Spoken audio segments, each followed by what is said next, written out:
काय प्रकार असतात हे अंमली पदार्थांचे आणि हे कुठे मिळतात? पुण्यामध्ये सर्रास मिळतायत का? हो, सर्रास मिळतात. म्हणजे आता आपण तसं म्हटलं की जे लोक व्यसन करतात त्यांना हे सर्व मिळण्याची ठिकाणं माहिती असतात. आपण जर व्यसन करत नाहीये तर आपण तिथपर्यंत जात नाही. म्हणजे आपल्याला बघा, आपल्याला जर खायला आवडत असेल तर आपण बऱ्याचशा गोष्टी खाण्याच्या सर्च करत असतो. कुठे चांगलं मिळेल, काय फेमस आहे, कुठल्या गावाला गेल्यावर काय फेमस आहे. तसंच या लोकांच्या बाबतीत आहे. हे लोक कुठेही जाऊ, यांना यांचं व्यसन कसं मिळणार आहे हे शोधून काढण्याची एक टेक्निक किंवा एक ट्रिक त्यांच्याकडे असते आणि त्यांना ते बरोबर मिळत असतं. अंमली पदार्थ जे आहेत, तर त्याचे प्रकार खूप आहेत.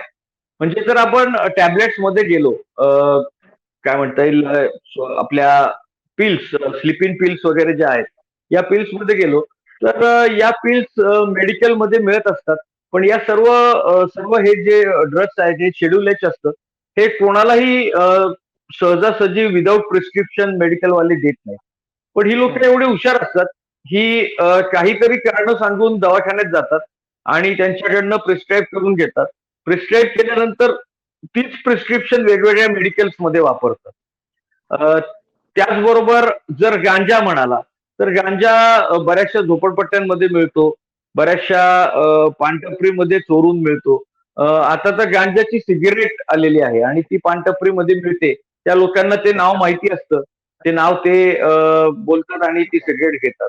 त्यामुळे प्रत्येक आपण म्हणतो ना, की जेवढे रूल तयार होतील, त्या प्रत्येक रूलला काही ना काही फाटे फुटलेले असतात. या मुलांपर्यंत ते पोहोचलेले असतात.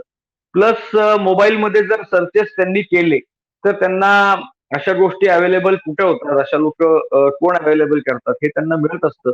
त्याच्या काही साईट्स आहेत, त्याचे काही ऍप सुद्धा आहेत, त्याच्या थ्रू या गोष्टी मिळतात. आता या ऍपला परमिशन कशी मिळते, अलाउ कसे होतात, आय डोंट नो. पण या गोष्टी खूप मोबाईलमुळे तर खूप इझिली अवेलेबल सगळ्या गोष्टी झालेल्या आहेत.